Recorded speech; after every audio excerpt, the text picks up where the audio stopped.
Hello, everyone. Welcome to my podcast this morning, where I will be speaking on relationships. And in this podcast, I will be speaking very openly and candid on the topic of relationships. I'm going to try not to be here long, so let's get started. Welcome. The topic is everything that look good is not good for you. Let me repeat myself. Everything that look good is not good for you. It's going to be the topic of this podcast today. Now, like I said, I'm going to speak very openly and candid in this podcast. Most of us know what we are attracted to. For me, I know what I'm attracted to. I know what looks good to me. And I know what's pleasing to the eyes for me. Now, for me, I like a man that is maybe 6 feet tall or 6'3", dark chocolate, brown chocolate. What I mean, dark skin, brown skin. And the icing on the cake, smell good. A man that smells good. Now, just about everyone knows what they are attracted to. Everybody knows what type of person that turns them on or what type of person that gets their attention. Just about everyone knows what turns them on, what they are attracted to when it comes to the opposite sex, or what they like in a person when it comes down to relationships and romance. They know. Everybody just about has a type. Now, I'm only speaking for myself when I say I am attracted to a man that's maybe 6 feet, 6'3", dark skinned, brown skin. The icing on the cake smell good. I do have a type that will turn my head and get my attention. Most of us do. And on the other hand, we all know what doesn't turn us on. We know what doesn't get our attention. Most of us knows those things as well. And for me, I'm not particularly into short men. And I'm not into a high yellow man. If he's bright skinned, I'm not into that. Not to say that short men are not nice looking, and not to say that a short man is not nice looking or fine or handsome, or a yellow man is not handsome in any type of a way. For the most part, I have seen some nice looking, handsome, short men and bright skinned men, but that is what I'm not into. So I'm speaking for myself. I'm not speaking for anyone else. I'm speaking for Rose. Rose knows what she likes and what she don't like when it comes to what she is attractive to. We all just about have a type, most of us do. But no matter what we are attractive to and what we like, we have to remember everything that look good is not good for us. It's just not. If I see a man that walks through the door that catches my eye, that means he got the qualifications of what I'm attracted to. That don't mean that instantly, oh, okay, that's for me. Everything that look good is not good for us. And let me tell you a little story that happened to me last year around this time, right before Thanksgiving. As a matter of fact, it was right around this time last year in 2022. What happened to me? I'm gonna give you a little bit of a story because this is a podcast, and I want to be very candid. Just bring y'all a little story time in the midst of this podcast.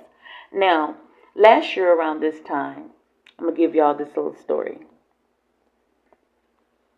It was right before Thanksgiving, and we was out doing Thanksgiving shopping, just doing the normal things that people do around the holidays of Thanksgiving. As Thanksgiving come closer and the holidays get here, you have Thanksgiving and you have Christmas. But we was right before Thanksgiving, we was doing our shopping last year around this time. I came out of the store that I was in. Me and the ladies came out of the store we was in. And I got to my car and saw my car on a flat tire, flat as it could possibly be. I remember looking at the tire saying, what am I looking at? Am I seeing a flat tire or not? That tire was flat, right? So I Got in my car, drove over to the little air pump that I know that was in that area. Tried to put air in the tire. That tire would not take air whatsoever. That tire sat there and looked at me like I'm not holding air at all. So I panicked. I got into panic mode at this point because we had been out shopping all day and I was ready to go home. We was finally done. We was leaving our last store and we was ready to go home. It was clearly we had been out shopping all day. It was clearly getting to be evening time. You could see the sun falling and all we wanted to do was get home, unload our bags and unload our stuff out of the car and get in for the evening. So by this point I'm in panic mode. And we're all women out shopping that day. My sister, who ain't afraid to ask for help. I'm timid a little bit and I'm trying to figure out who I can stop to help me with this tire. And all of a sudden, this guy pulls up to the pump right next to us, right next to us. And my sister walks over and she asks, "Can you help us?" This guy instantly came over to the car, to the back of my car, looked at my tire, and I explained to him we tried to put air in it, it won't hold air, and we asked him, "Can he help us?" He said, "Well, I'll tell you what, let me look in the back and see what you have to change it." He went to the back of my car to get ready to prepare to change the tire. When he got ready to change the tire, there was one thing I had that couldn't get my spare from off my vehicle. I didn't have that right tool to get the spare off my down to put onto my car to change over from the flat tire to the spare. He said, "Well, I don't have that tool in my car." He said, "But there's a place right over here you can drive to that fix tires." And I was like, "Okay." And he said, "I'll tell you what, I'll follow you there." But the little thing that caught me off guard during while he was helping me with the tire was I'm in full blown panic mode over a tire. Full blown panic mode because I'm single and practically all the women in the car with me, we were single. And we was doing shopping, all except one, but her partner was somewhere else and could get there in time to help us with the tire. So, one thing I noticed about this man, he got out the car, he went to the back of my car, and he started looking at the tire, right? He came over to speak to me. And when he came over to speak to me, the first thing that hit the atmosphere when he walked up in front of me was how he smelled. This man smelled like a fresh breath of air. He smelled so good. I don't know what cologne he was wearing, but you could tell he looked like he had a shower that day and he had put on something that smelled so good. The smell hit me. Even though I'm in full blown panic mode, I kept smelling him. And we kept talking. He went back to the back of my car again and he looked down at the tire. And when he approached me the second time, I noticed what he was wearing, and I noticed what he was wearing. Nice looking man, dressed well, smelled good, worked out, and he was wearing this French coat over what he was wearing, and you could tell underneath his coat he was just a well dressed man, clean, smelled good, all the things that would turn my head and make me look at a man and say, "Wow," was turning my head in the moment while I'm having this flat tire. I'm in full blown mode of panic mode and also at the same time noticing this man. And so he went to the back of the car and I was talking to my girlfriend, and we was outside the car talking. And I remember talking to her about the tire and how I was frustrated about it. And I remember stopping in the middle of the conversation with my girlfriend and looked at her and I said, "This man smells so good. He's way in the back of the car and I can still smell him where I'm standing. That man smells good." And that's what I said. So when he walked back over to me and I said, "You smell so good. I don't know what you wearing, but you smell so good." He said, he smiled and laughed and said, "Thank you, thank you." And he went on about his business, back to tending to the tire. So then he told me, he said, "Well, I'll tell you what, I will follow you to the tire dealership in the back. I'll follow you there to make sure you get there safely." I got in my car. He followed us to the back where the tire dealership was. Perfect gentleman. He didn't have to, but he did. got to the back. Mind you, like I told y'all before, we had been shopping. We had a carload of stuff, holiday stuff, Thanksgiving stuff. We were just shopping that day. That was our day to shop. We had planned that day out.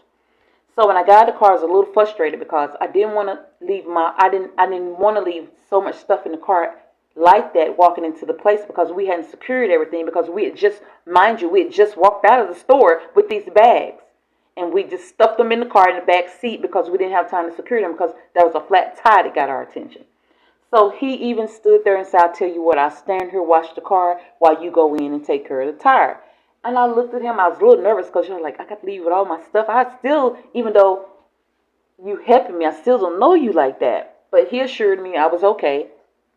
Went on into the tire dealership, talked to him about my tire, and he stood there like the perfect gentleman, made sure my car was safe, and my friends, we was all inside of the tire dealership. I walked back out to my car, told them what they said, and told them they didn't have a tire, but they could change my flat tire to the spare tire until I could get a tire the next day or the following days.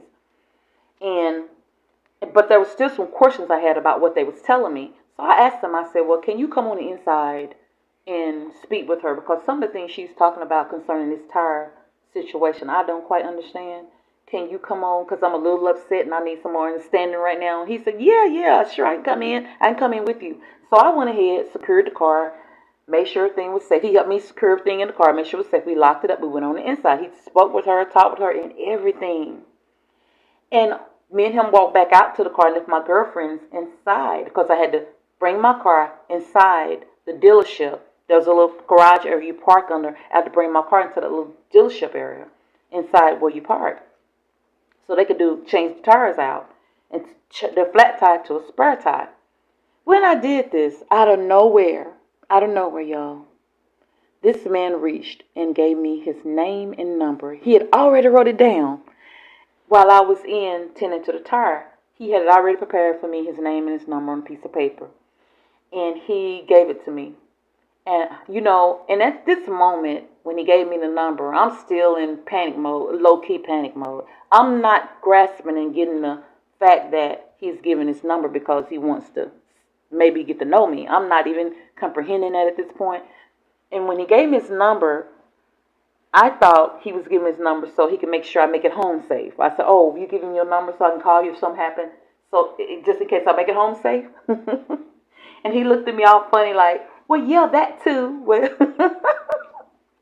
he said, well, that too, yeah. So if you make it home safely, you can call me and let me know you haven't made it home safely. I would love for you to do that. And I said, well, if you're not giving me your number for that, well, why are you giving me your number? I'm asking all these questions because in the moment, I'm telling you, if it wasn't for the tire and frustration with the tire, I would have understood he was giving me his number because he was interested. But I didn't even have a clue. And he said, and I asked him, I said, well, why are you giving your number? I thought you were giving it to me so I can call you and let you know I made it home safe. He said, no. He said, you might want to invite me over for dinner or something like that. So I said, oh, so is that you giving me your number because you interested? And it was around the holidays because I was telling him we was trying to get groceries and things in because I was going to cook for the holidays. And I was going to cook for Thanksgiving. So he was like, well, maybe you might want to invite me over to eat. I said, oh, so this is you really. That's when I made the connection. He was wanting to get to know me. He was giving his number because he was interested. And I was like, okay, wow. I laughed. I really laughed. And he laughed. I said, okay. So I took his number, slid it in my purse, went on about everything. And he waited there till they got my tie done. And got the spare from under my car, put it on, and took the flat tire off. When we got ready to leave the tire dealership, the first words he said was, "Now call me to make sure you made it home safe, or text me. Just let me know you made it home safe." And I said, "Okay, I'll do that. I will do that. I owe you that because you didn't have to stay here. You didn't have to help me with anything." So, even to make a long story short, after telling you that, like I said, this is a podcast, and I'm going to take my time and just be very openly candid in this podcast. I'm not on no schedule or anything like that in this particular podcast. So, after all of it happened, and I I got home. I got my girlfriends home. We all unloaded our bags. We got home safely. I did. I sent him a text saying, "Hello, this is Rose. I made it home safe." And I thanked him for everything he had done that day, for being there and being so attentive. Now, days following, he did, after I texted him, have my number at that point. He texted me and asked me how I was doing. So we developed a friendship where we corresponded back and forth between each other the following days. Now, after getting to know this man and talking to him, we got a little closer and a friendship. It wasn't anything like relationships. We never made it that far. And I will get into that in a minute. Um, After we corresponded back and forth and talking back and forth, over a period of time, I got to know a little bit about him. He got to know a little bit about me. And mind you, this is a nice looking man, and I got just to know a little bit about his work, his job, and the things he do, and why he smelled good and why he was so well dressed. His job that he works requires a certain attire. So automatically, this man gets up every morning, takes a shower, gets clean, put on his tie, suit, shirt, tie, dress pants, French coat, and he goes to work. And this is his routine for his job. So I got a chance to know why he was so well dressed that day and why he smelled so good. And then I got a chance to be around him and talk to him on his days off. On his days off, he was casual. He was just dressed with a normal shirt, pants, casual.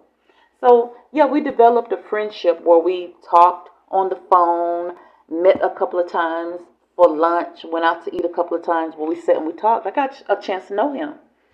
Now, after getting a chance to know him and some of the things that was going on in his life and that he was dealing with, even though he wanted a relationship with me, I had to turn him down. I had to say no.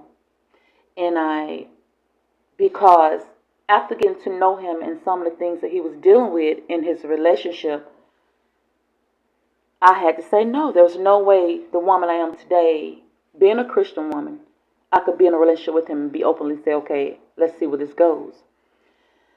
Now, to say this after saying all that, after getting to know him, he was going through things. He was still married. Him and his wife was separated. Had 3 children, 3 boys. And he was trying to fight for his marriage.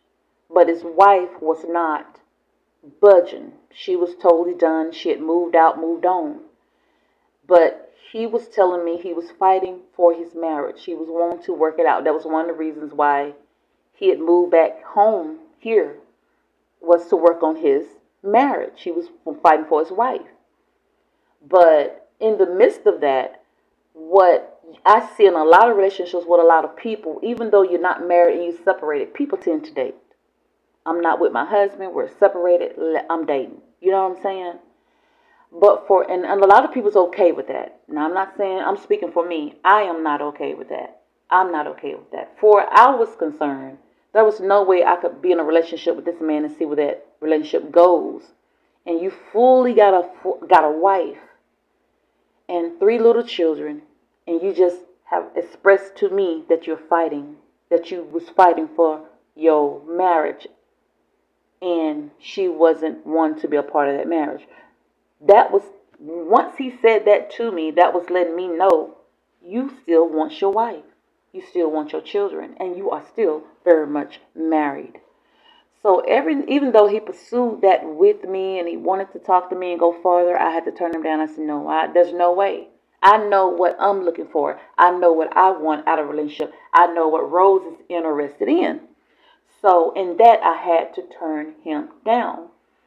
Now, and we drifted apart. Because he wanted more. When most people separated, like they date outside of marriage, they're looking for someone outside of the marriage, or they look for someone they possibly could have sex with, or someone they could be in a romantic relationship with.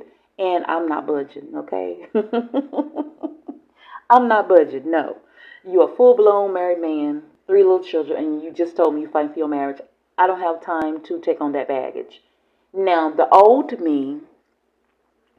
woman that I used to be before I got saved and acted like I had a brain to really think things out and know what I'm looking for and know what I'm wanting and stand on it and not waver. The old me would have been like, why not? He's separated. Him and his wife is not together. Why not? She's in one house, he's in another house. The old me probably would have budged and dated him and really got a chance to know him romantically. But when you know better, you do better. And over time, I've come to know what I'm willing to put up with and what I'm not willing to put up with. And what I'm willing to accept and what I'm not willing to accept. Now, excuse my language when I say this. This man was fire. This man looked good. This man worked out. This man was fine. He was the height I like. I'm talking about handsome, smell good, shower every day. Matter of fact, I would call him, he's coming out of the shower. See, I like a clean man. I love a man that smells good. All the things for the outward appearance on this man was everything I was looking for. And like I said, the old me would have budged. I would have been on a date probably that week and been interested in him romantically, just off looking at him, just off knowing that much about him, because I was younger. We tend to make decisions when we don't know no better. And when you know better, you do better. And at this point, this was something I had to say no to. Could not budge on that. Being the woman I am today and being a Christian woman and in the Word of God, I could not budge. And taking on extra baggage into my life that had to do with him being very much married, just telling me he's fighting for his marriage, that's a big no. So I'm using this example to you all to say everything that look good ain't good for you. It don't mean you got to jump on it because it look good, it smell good. Everything look good is not good for you. That ain't healthy for my life, bringing something into my life that's useless. This is a whole man that's useless for me. I want a relationship. I'm a relationship girl. I believe in long-term relationship. Every relationship I've ever been in since the time I was a teenager and started dating, I was in relationships with. I wasn't no weekly woman, 6-month woman, yearly woman, in and out of relationships, shifting from this man to that man. No, I have always been a relationship woman. I'm still a relationship woman. When I become interested in someone and I'm looking for a relationship there. I'm looking for a relationship and some type of commitment in that. So I know what I'm looking for. That's me, personally, right? So everything that look good to you and is pleasing to the eye, you still got to ask yourself, is what's on the inside of that person is what you're looking for? Does he have the qualification when it comes down to what's on the inside of him or her? Whatever that person, whoever that person is that you're interested in, it could be a woman or man. Do they have the qualifications that are on the inside of him, on the inside of her? It ain't enough that you see the outside and see how gorgeous and fine they are on the outside, but you want to know what's going on the inside of a person too. Let's talk about that now. See, this is where a lot of us mess up. We're looking on the outside, but not looking on what's on the inside. Not asking the question, is this man or woman loving, caring, patient, understanding, etc.? Or is this person abusive, have anger problems, etc.? Is this man or woman a serial cheater? Most people are. And not asking ourselves, does this person have narcissistic behaviors, etc.? You see, a lot of times we're not asking these questions. Oh, he look good, he smell good, he's a nice man, he's a nice looking man. Honey, how a person look has nothing to do with who and what they are on the inside. It has nothing to do with that. I've seen some of the most nice lookingest women and men be some of the meanest, hateful, vengeful, lying, cheating, scheming people I have ever saw. But they look so good and present themselves so well until what inside them comes out be so ugly. And my mom used to always say, it ain't how you look that determines how you are. She said, because you could be the prettiest person in the world. But what's on the inside and how you treat people could be so nasty to make you the ugliest person in the world. And my mama, she's very right about that. And he's very right. So a lot of times, a lot of us, we get into these relationships because he looks good. He's showing all the signs on the outside of what I want until they really get to know the inside. End up with someone abusive, have anger problems, a serial cheater, narcissistic behaviors. Don't know the first thing about being loving, caring, patient, and understanding. Now, that's the things I'm looking for. Loving, caring, patient, understanding, and a few more other things. You know what I'm saying? And I'm not bringing nothing into my life right now until I get a chance to know you. I don't care how much money you got. You could be a billionaire. Fine, got all the money in the world, smell good, all the qualifications. If what's on the inside of you don't line up with what I'm looking for, it's a big old no.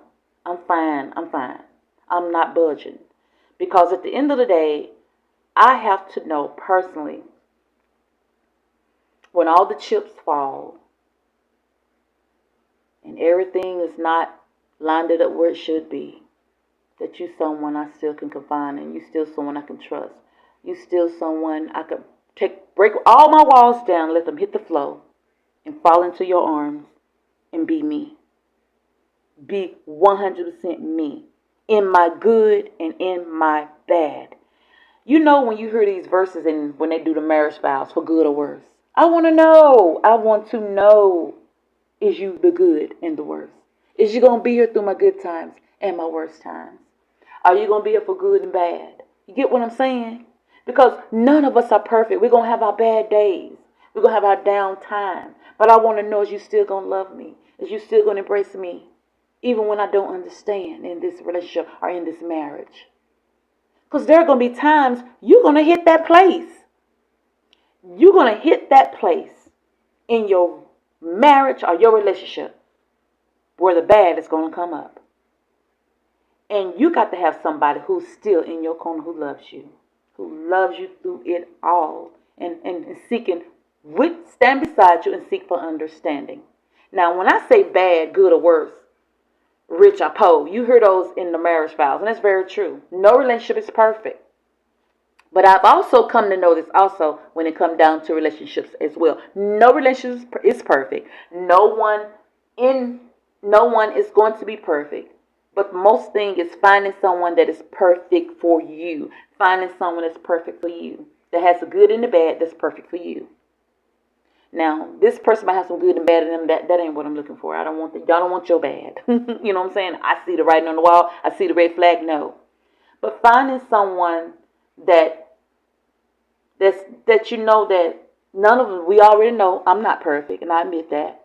So if I find someone, I want to know that even though I'm going to see some flaws in him, I'm going to run into some flaws in him.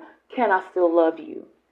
Can you still love me? Can I still stand beside you? Am I willing to go the whole mile of being there for you regardless of that bad, of that I'm seeing right now? Because you're going to see it. You tell me somebody right now in a relationship and in a marriage ain't never saw no flaw in somebody or never went through something that caused them to have conflict, you're lying. No woman or man, no one in a relationship going to always be roses all the time. There's going to be some conflict. But finding someone that you're willing to go to fight for, finding someone you're willing to go the extra mile with, someone you're willing to go through those ups and downs with, someone that you're willing to go that far with is the question. When it come down to, am I willing to? And yes, those people are out there. Those people are out there. And I'm going to speak about this too, because one of the reasons why I am single, and some of you heard this, some of you ain't. I'm single because I lost my fiance in a violent accident. My partner in a very, very, very, very, very violent accident in 2017. And losing him was someone, I chose to be a part of my life, someone I wanted to be a part of my life. I lost my partner in 2017. And that was one of the biggest blows to happen to me in a long time. That happening to me was losing him. Now, choosing him to be a part of my life instantly, I knew he was the one. Instantly, I just knew he was the one. And he had all the qualifications I was looking for. But when I got a chance to get to know the man on the inside, yeah, good man, good man. So I chose him because he was someone, even though it wasn't all good all the time, I still chose him because he was someone I was willing to go through the good and the bad with, the ups and downs with. You got choices. You can choose. You ain't just got to say, well, I'm going to settle. You know what I'm saying? Yeah, he's nice looking, he's fine, but he's abusive every now and then. Uh-uh. I'm not settling for that. I ain't going for no verbal abuse, and I ain't going for you putting your hands on me. You know what I'm saying? First red flag and the first sign of that, I'm out. There's no question asked. I'm not even hanging around. Matter of fact, I don't even know your name at that point. Okay? Now, cheating. Now, I'm not with that narcissistic behavior. It's not for it. I'm not anything like that. The writing on the wall and the red flag, yeah, I pay attention. I don't have time for that. Because, see, like I say, I'm looking for a partner. I'm looking for something I can vibe with. I can't vibe with that. I can't work with you in your right man today and you acting abusive tomorrow in any form of fashion. Now, like I told y'all, this here podcast is gonna be very openly and candid, and I'm bringing y'all these scenarios about my life because let me tell you something. A lot of times when I bring podcasts or videos and encouragement by Rose Lowe, my YouTube channel, and what God give me things. A lot of times it's what God has given me or things I've been through, and I'm giving some advice. So take it or leave it. Like I say, I'm bringing you this podcast on relationships. Everything look good ain't good for you, and it's not. It is not. Okay. Now I'm about ready to bring this podcast to an end. For all you brothers and sisters that took time to listen and come over and listen, thank you so much. Thank you. Love you and love you and love you. And I hope you enjoy this podcast because I'm actually enjoying this topic. I love speaking on relationships. I guess because I've been married. Let's get into that. Been married, divorced. Um, been engaged. Um, so in all those relationships and dated. And everyone that was a part of my life was long-term relationships. Like I tell you before, I am a relationship person. I don't believe in the serial dating. I'm with this man this today, this man tomorrow, this man this week, this man next week, this man this year, this man next year. I'm not with none of that. No, I believe in relationships. I believe in relationships, long-term relationships. So I've been in relationships before. And for the first time in a long time, I am single, okay? And it feels good. I have to admit, I feel a little bad sometimes because it feels so good being single. And everybody look at me like I'm crazy. Why you single? Why you single? I'm enjoying it.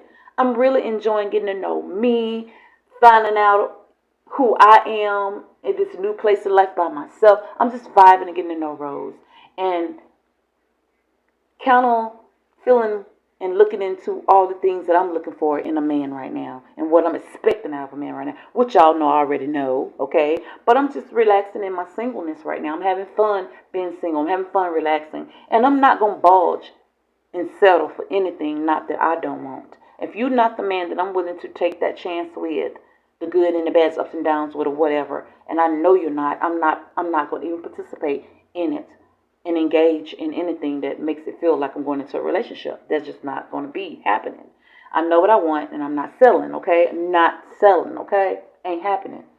But I'm going to bring this podcast to an end. And like I say, thank you all for joining me. But before I bring this podcast to an end, because it's been 33 minutes at this point, and it's getting a little long. So I want to kind of bring it to an end. I wasn't expecting to be on this podcast this long. So I'm going to try to bring it to an end. I got a few more things I want to say, and we're going to end it, okay? Bear with me. Now, like I was saying before, everything that looked good is not good for you. And during this time, when I met the guy I was telling you about helping me with the flat tire that day, during that period of time, seemed like all kind of men was trying to talk to me and date me at that time. And what was funny about it was all these men had the same qualifications that I'm attracted to. That had never happened to me before. I've never had these many men to come on to me that had exactly the qualifications that I like when it comes to looking upon a man, right? I don't know what these men had going on the inside of them, because I'm one of those girls. I got to know what's going on inside of you before I even think about dating you.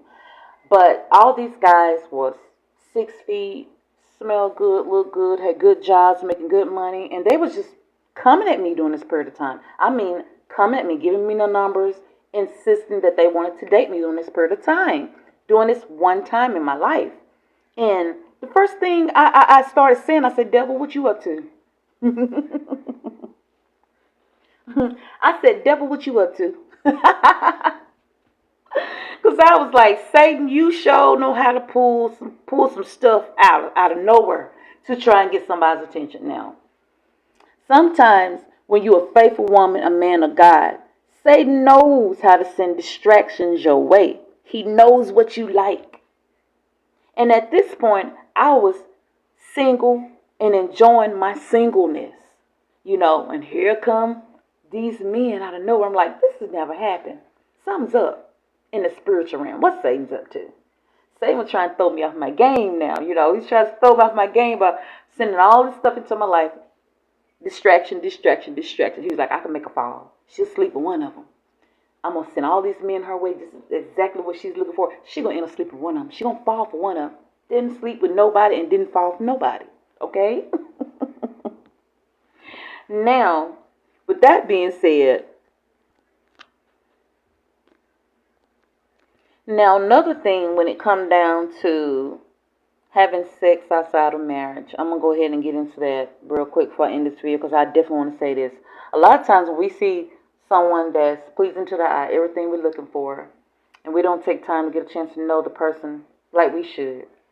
And a lot of times, and it's sad to say this, but it's true, a lot of people be open to sex. They're open to sex, and it happens. You don't even got to be you don't even got to know a person like you should before you are having sex with a person. You really don't know. So many men and women have failed for relationships with people that they hadn't got to know. He looks good, he smells good, he talks a good game. Oh yeah, I'm going to do this. And they end up having sex with someone. And the thing, having sex with that person, not really getting to know them. See, another thing that comes with unmerited sex, finding partners that we are giving our bodies to. What come with that, we pick up bad spirits and bad energy. Bad spirits and bad energy. A transfer of energy between two people. And that's another thing, that when you see someone that looks good, smells good, and all those things, some people get so invested. I got to have him. I got to have her. It's like Samson. Like Samson. The 3 women the Bible speaks of that Samson fell to and had sexual relationship with. One was a wife he wasn't even supposed to marry, but she was beautiful. He looked up on her and he liked her and he had to have her because she was nice looking. He married her. Worst thing he ever could have did. Then the Bible speaks of a harlot. He runs into a harlot, fine looking harlot. Somebody looked good to him. He had to have her, a prostitute, and he went in and had her. Then he ran into Delilah. Eyes got his attention. Delilah was beautiful to the eye. He had to have Delilah. Until Delilah was the one that took Samson down. Everything look good is not good for you. None of these women the Bible speaks of that Samson chose was good for him. And God had chose Samuel for something special. Samuel wasn't just anybody. And Samuel was taught that he wasn't supposed to be with certain women. But his eyes and his desire for his eyes seeing something that was attractive that he had to have got him in trouble. So that's a perfect example. Everything that looks good ain't good for you. That's how you pick up certain things in your life you shouldn't pick up. And this having unmerited sex is how you pick up bad spirits and bad energy. You pick that up when you having sexual relation with people and they're not married to you, okay? Okay? I need to go down that video. I need to make a podcast or video on that, because that is a road I need to go down. And that is something need to be said, what you pick up when you're out here having a murder sex. It's very serious. Things you pick up in the spiritual realm when you having sex with people that have bad spirits, bad energy, and things in them. It's a transfer of energy and a transfer of spirits when you are having sex with someone. Now, I'm going to say this also. This is a lot of times why sex is used in rituals. You see, the Dark Kingdom understands the power of sex as well. The Dark Kingdom understands. And you have sex rituals out there that people perform.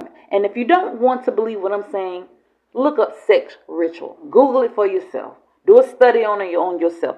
Sex rituals. People, the Dark Kingdom, people that deal in witchcraft and things from the Dark Kingdom believe in sex rituals. Sex is used to do some dark things in the Dark Kingdom. Let's just say that. I want to get into all that because that's going to lead me down a whole nother road that I don't want to go down at this particular time. So it's very careful. Just do a study on sex rituals. Sex is a very powerful thing, and when we're out here just having random sex with whoever we want to have sex with, we are exchanging spirits and demons and devils and energy. And I'm telling you something. A lot of times, a person's life can become wrecked because of that. Your life could be wrecked and destroyed just from that alone. Oh God, I need to do a video on that, and I think that might be my next video, my next podcast. We need to go deeper onto that. Just be careful out here, y'all. Not only we're out here dating, giving our bodies away, our time and our energy away to people of the opposite sex, someone that we're interested in as a relationship. Know that everything look good is not always good for you. You could be with someone, like I said before, that has a history, you could be with someone that has a serious history of abuse, anger problems, serial cheater, narcissistic behaviors. So no matter how good a person look, you don't know what you're getting. And having so much unmerited sex with this person, that person, you don't know what you're picking up. You could be picking up demons and devils and unclean spirits and things and bad energy from a person. And then it becomes a part of you. Love you, brothers and sisters. I'm going to bring this podcast to an end because you know what? It is 42 minutes as I look at the time. I have been here almost an hour, and I never do podcasts this long. I don't even do videos this long. But I added a little touch of my life in this podcast, a little bit about myself, a little bit about my dating history. And I shared it because I've been there. When I make videos and I give advice, or I make podcasts and I give advice, a lot of times I've been down that road. Been down that road many a times, okay? And I just want to encourage you. So, love you, brothers and sisters. I am ending this podcast for all of you that stuck all the way through to the end. God bless you. God bless your heart and soul for being with me for over 40 minutes, okay? Love you. Y'all have a beautiful one. Have a beautiful day, evening, morning, night, and whatever part of the country you are. God bless you and God bless. Love you.